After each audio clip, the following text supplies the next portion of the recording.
नमस्कार। आज के इस विशेष विश्लेषण में सभी का स्वागत है। आज की ये प्रस्तुति हमें सीधे एक बेहद ही प्राचीन और रहस्यमयी संवाद की ओर ले जा रही है। ऋषि सूत और उनके युवा शिष्य ध्रुवंश के बीच हुई एक ऐसी चर्चा जो धन और समृद्धि के सच्चे आध्यात्मिक विज्ञान को पूरी तरह से खोलकर रख देती है। देखिए, अक्सर समाज में ये मान लिया जाता है कि बैंक बैलेंस और संपत्तियां ही सब कुछ है ना? लेकिन प्राचीन ज्ञान इस धारणा को बिल्कुल पलट कर रख देता है। तो चलिए मिलकर समझते हैं कि असल में समृद्धि क्या है और इसे कैसे संभाला जाए ताकि ये हमारे लिए विनाश का नहीं बल्कि ईश्वरीय कृपा का कारण बने। तो इस प्रस्तुति की रूपरेखा कुछ इस प्रकार रहेगी। सबसे पहले माता लक्ष्मी का वास्तविक स्वरूप, दूसरा अष्टलक्ष्मी के 8 आशीर्वाद, तीसरा धन का धर्म और उसका विनाश, चौथा कनकसेन और धर्मपाल की एक बहुत ही रोचक कथा, पांचवां जमाखोरी के 3 विष और अंत में छठा प्रायश्चित और सुधार के उपाय। आइए बिना किसी देरी के भाग 1 की ओर बढ़ते हैं। माता लक्ष्मी का वास्तविक स्वरूप, भौतिक संपदा से परे समृद्धि की नई परिभाषा। आइए इसमें थोड़ा गहराई से उतरते हैं। शुरुआत करते हैं उस देवी की परिभाषा को फिर से समझने से जिन्हें लोग अक्सर सिर्फ सोने, चांदी या सिक्कों तक ही सीमित कर देते हैं।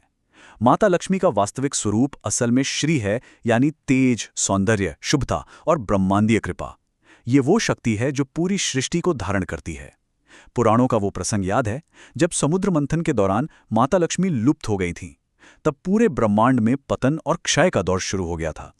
इसके साथ ही उन्हें चंचला भी कहा जाता है। अब इसका मतलब ये बिल्कुल नहीं है कि उनमें कोई दोष है, बल्कि ये उनका दिव्य स्वभाव है। समृद्धि एक बहती हुई नदी की तरह होती है, एक निरंतर प्रवाह। जहां इसे हल्के में लिया जाता है या बांध कर रखने की कोशिश की जाती है, ये वहां कभी नहीं ठहरती। अब आते हैं भाग 2 पर, अष्टलक्ष्मी यानी समृद्धि के 8 आशीर्वाद और उनके विविध प्रकटीकरण। ईश्वरीय कृपा ना केवल एक ही रूप में नहीं आती। अष्टलक्ष्मी के ये 8 रूप हमें बताते हैं कि सच्ची समृद्धि असल में कितनी व्यापक है। इसमें शामिल है आदि लक्ष्मी यानी आत्मा का आध्यात्मिक तेज, धन लक्ष्मी जो भौतिक समृद्धि है लेकिन इसका उद्देश्य केवल धर्मसम्मत कार्य करना है। फिर है धान्य लक्ष्मी जो ये सुनिश्चित करती है कि कोई भी प्राणी भूखा न सोए।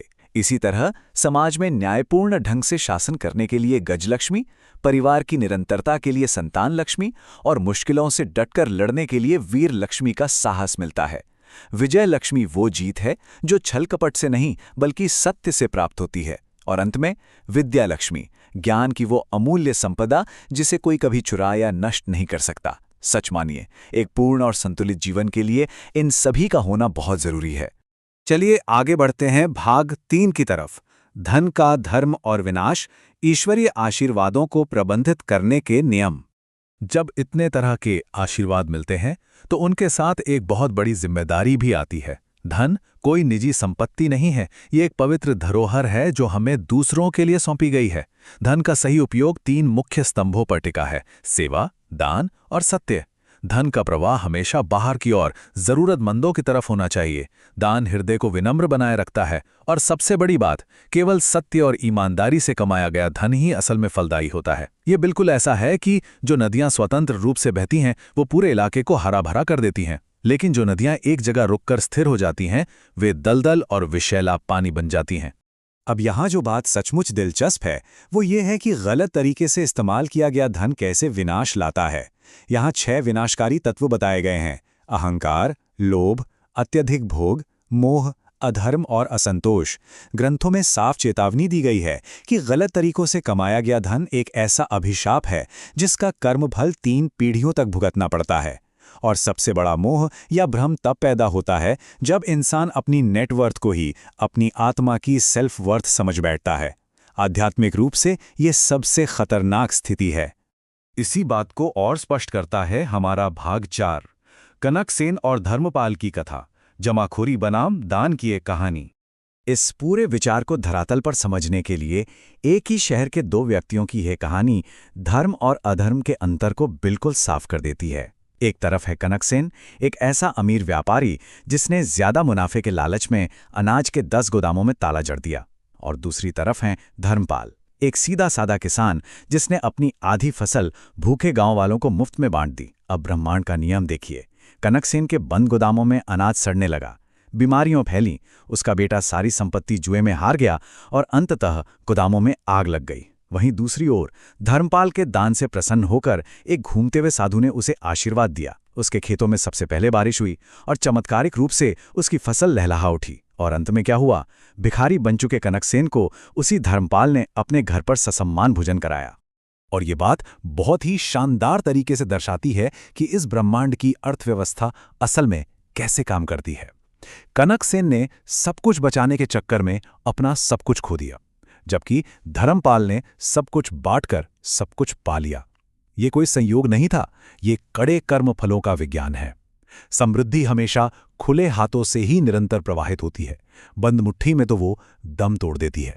पहुंच गए हैं भाग 5 पर, जमाखोरी के 3 विष, कलयुग की आधुनिक दुविधा। आज के दौर में जमाखोरी को सही ठहराना बहुत ही आसान हो गया है।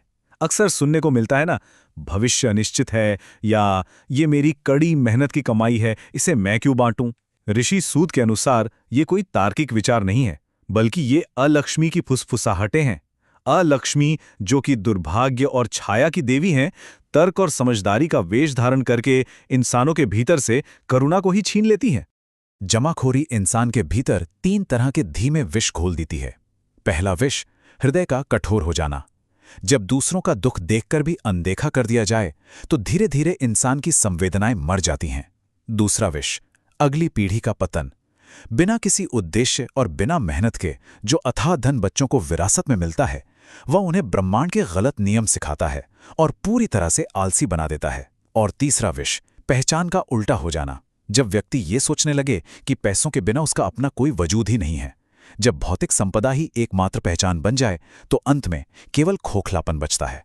अब इस विष को काटने का एकमात्र तरीका दान है, और इसके लिए कुबेर होने की बिल्कुल आवश्यकता नहीं है। भागवत पुराण कहता है कि चाहे एक पत्ता हो, एक फूल हो, या थोड़ा सा पानी ही क्यों ना हो, अगर वो शुद्ध भावना से अर्पित किया जाए तो वो ब्रह्मांड को स्वीकार्य होता है। सच तो ये है कि केवल वही चीज सचमुच भोगी जाती है जो दूसरों को दी जाती है। यहाँ मात्रा नहीं, बल्कि देने वाले की नीयत मायने रखती है। और अब हम आते हैं अपने आखिरी हिस्से पर, भाग 6, मार्ग सुधार और प्रायश्चित, व्यावहारिक आध्यात्मिक उपाय। तो सबसे अहम बात यह है कि यदि जाने अनजाने में समृद्धि के प्रवाह का अपमान हो गया है तो क्या किया जाए। इसके लिए उन रोजमर्रा की आदतों को पहचानना होगा जिनसे अनजाने में ईश्वरीय कृपा का अपमान होता है, जैसे घर या रसोई को गंदा रखना, बिना कृतज्ञता के भोजन को बर्बाद करना, स्त्रियों का अनादर करना क्योंकि स्त्रियां शक्ति का ही रूप हैं, लगातार पैसों की शिकायत करना, खासकर दीपावली जैसे त्योहारों पर घर में कलह करना, या फिर सूर्योदय के बाद भी सोते रहना और ब्रह्म मुहूर्त को खो देना। ये सभी कार्य सीधे तौर पर अलक्ष्मी को आमंत्रित करते हैं। लेकिन घबराने की बात नहीं है, इन सूक्ष्म गलतियों को सुधारने के लिए 5 अचूक उपाय भी हैं। पहला है आत्मनिरीक्षण, यानी अपनी भूल को पहचानना। दूसरा है स्वच्छता, बाहरी और भीतरी गंदगी हटाकर नकारात्मकता को दूर करना। तीसरा है श्री सूक्त का पाठ, संस्कृत के इन प्राचीन अक्षरों का कंपन सीधे तौर पर सकारात्मक ऊर्जा को खींचता है। चौथा है दान, निस्वार्थ भाव से किसी की मदद करके खुद को कृपा का माध्यम बनाना। और 5वां है दैनिक व्रत या नियम, जैसे रोजाना सुबह शाम घी का दीपक जलाकर ब्रह्मांड के प्रति कृतज्ञता व्यक्त करना। ये निरंतरता जीवन में एक अद्भुत स्थिरता लाती है। तत्काल आध्यात्मिक राहत और ध्यान को केंद्रित करने के लिए सूर्योदय के समय पूर्व दिशा की ओर मुख करके इस महामंत्र का जाप किया जा सकता है। यह महामंत्र केवल कुछ शब्द नहीं है, यह एक भाव है। सबसे बड़ी बात यह है कि इसका उच्चारण बिल्कुल सटीक हो या ना हो, इसके पीछे की भक्ति और सच्चा हृदय कहीं अधिक महत्वपूर्ण है। आज की एक गहन और बेहतरीन चर्चा इस परम शांतिदायक प्रार्थना के साथ पूर्ण होती है। ये पूरी प्रस्तुति इस विचार को पुष्ट करती है कि हम सभी केवल एक रखवाले या ट्रस्टी हैं, धन के असली मालिक नहीं। उपलब्ध संसाधनों को संजोने के साथ साथ उन्हें दूसरों के कल्याण का माध्यम भी बनाया जाना चाहिए, क्योंकि जो धन प्रवाहित होता है वही जीवन को सही अर्थों में समृद्ध करता है। तो आज का सबसे बड़ा सवाल यह है, क्या संचित धन एक बहती हुई नदी की तरह जीवन दे रहा है या एक बंद तिजोरी में अपना अर्थ खो रहा है? सोचिएगा जरूर इस पर। इसी विचार के साथ आज के इस विश्लेषण को यहीं विराम देते हैं।